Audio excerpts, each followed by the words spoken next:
What are the most brutal rude awakenings you had in your life? Ain't no one gonna save you but yourself? Burn bridges. It's necessary. Some people just don't want you in their life. That some of the worst people in the world are some of the most powerful people in the world because of the way they are.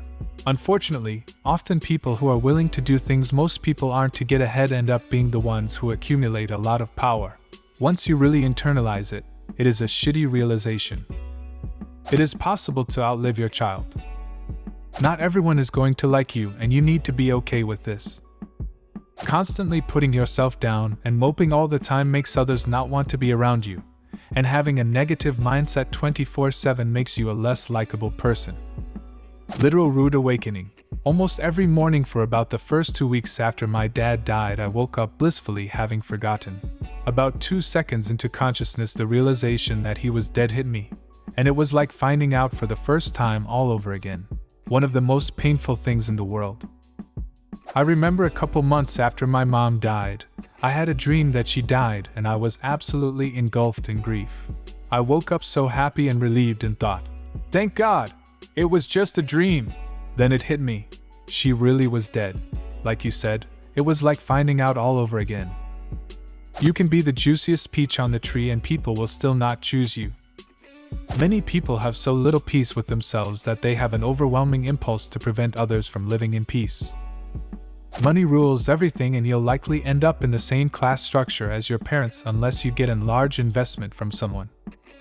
American female here, not ending up in same class as my parents or brother because when inheritance was passed down from industrialist grandparents, and then from parents, it went to my dad, uncle and brother, and then to my brother. Family quite happy to leave me in lower class while they upgraded themselves. Because I'm a woman, family doesn't really care. Disagree. Grew up in poverty after my father left my mother with 4 kids and me on the way.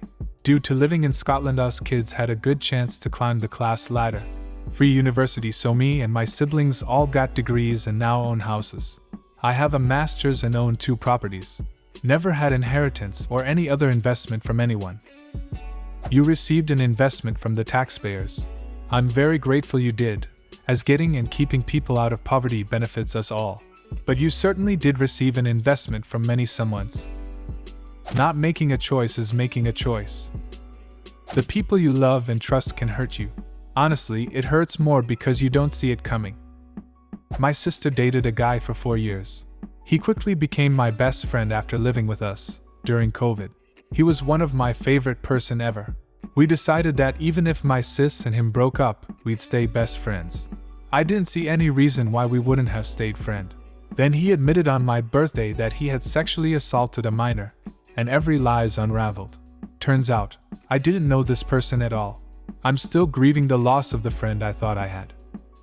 Just because you've been with someone for well over a decade doesn't mean it's going to or has to work out. Won't be able to afford a single-family detached house where I live. Taking a picture of someone I loved for it to end up being their obituary photo.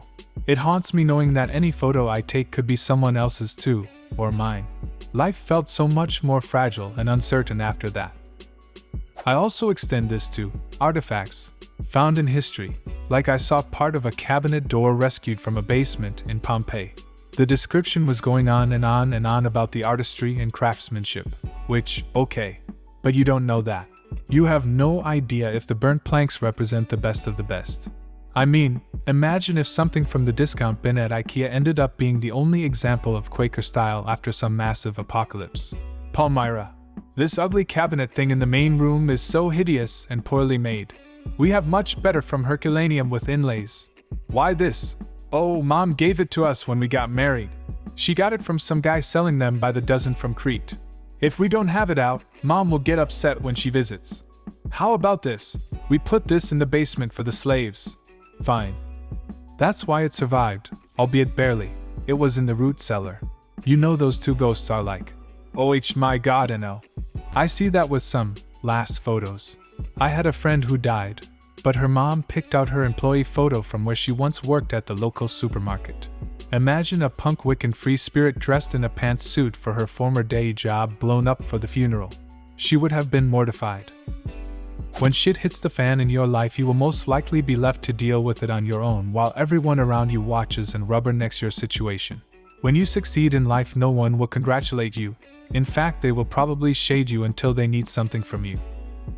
Learning that forgiveness is more about finding peace within myself than waiting for someone else to change or apologize. Sometimes the closure I needed came from letting go, not holding on. That often doing your best is miles away from good enough. I felt like a POS one time because I was dating a girl with extreme depression and genuinely the worst executive functioning I'd ever seen. There was one night about how she was crying that she was trying her best to be better and be tidy and productive, etc. And I almost didn't want to believe her because realizing that this was her best meant we were never gonna work out. Definitely a lose-lose situation for everyone involved. Sometimes you get sent to the hospital by a good doctor because of one bad blood test result, and you end up admitted and on chemo that day and learn that your plan to sleep it off would have ended up with you dead in 36 hours. Joke all you want, but every now and then it's actually much worse than a cold. You don't deserve good things because you're a good person. The world is not a meritocracy, but it sure does benefit the system if you kept thinking that. I think this is called the belief in a just world, which is followed unconsciously by many people. And that's one of the reasons we victim blame, because admitting bad things happen to good people who did nothing wrong is challenging the belief in a just world. People who hurt others can continue on with their lives, while the pain they caused lingers with those affected. The axe forgets but the tree remembers. You could have a brain aneurysm with 0 symptoms. Any day it could rupture and kill you from significant blood loss. Happened to my mom's friend right in front of her.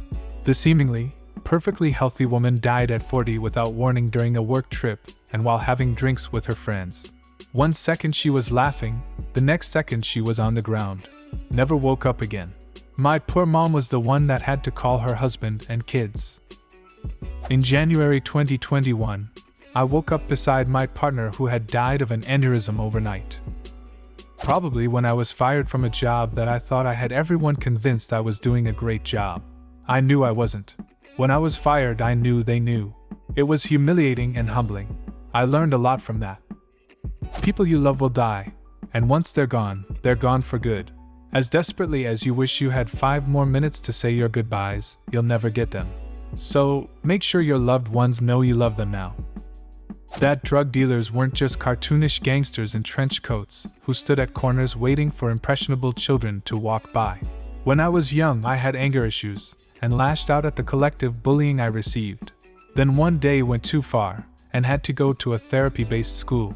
I was basically a sheltered kid who had no idea that the hot goth girl and the seemingly jockish boy regularly smoked and sold pot. It was absolutely jarring. Edit for clarity. Until that point, I genuinely thought drug dealers and drug users were exclusively creepy old white men. My compliance, abilities, eagerness to learn, kindness, honesty, and skill can and will all be overlooked because I am overweight. Some people are nice, just to receive the credit. No one cares how you are doing. I mean, yes, they care, but it's like I care about the weather. Everyone else is dealing with their own existential crisis. You need to rely on yourself to live. There's no hero. There is no God coming to save you.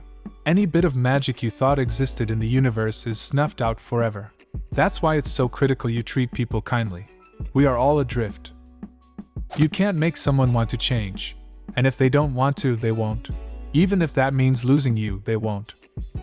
That in the end, the only person you can really count and depend on is yourself. And sadly learned that in so many really low times. It's all about who you know. Really does apply in probably almost any business. I had the coolest, easiest boss who always blew smoke up my ass about how good I was doing. He left, and the next boss told me exactly how I was coasting and not putting in effort. She was right, and my career took off after adjusting. Just because they are family or friends doesn't mean they are good people, or worth worrying about when they show you they don't care or love you. That energy constantly trying to get their love or approval is better spent on the people who do care. It's okay to cut people out of your life, especially if they constantly hurt you. You can put all your mind and energy into caring for someone and doing everything you can to keep them alive. But sometimes the disease is just too strong. My husband did all the things, went through all the treatments.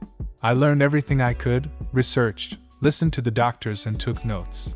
They said leukemia isn't a death sentence, you're just going to have a very shitty year. 10 months later and he's gone and I'm having nightmares that there was more I could do, when in reality there just wasn't. You can't save your girlfriend with BPD. The BPD will always get to her. You can save her life but she will discard you during a rage episode. You can't fix her. You need to let her go. Yes, I'm talking to you. Let go, man. She's not worth it, and you know it. 22 years with the same company. Owner decides to sell off your division to the competition so he can buy a dream home in Hawaii. No, thank you, no pat on the back, nothing. One day you work for the guy, the next you're working for a giant corporation based in a foreign country. What is the most brutal rude awakening you had in your life? Leave a comment and subscribe to the channel if you want to see more videos like this one.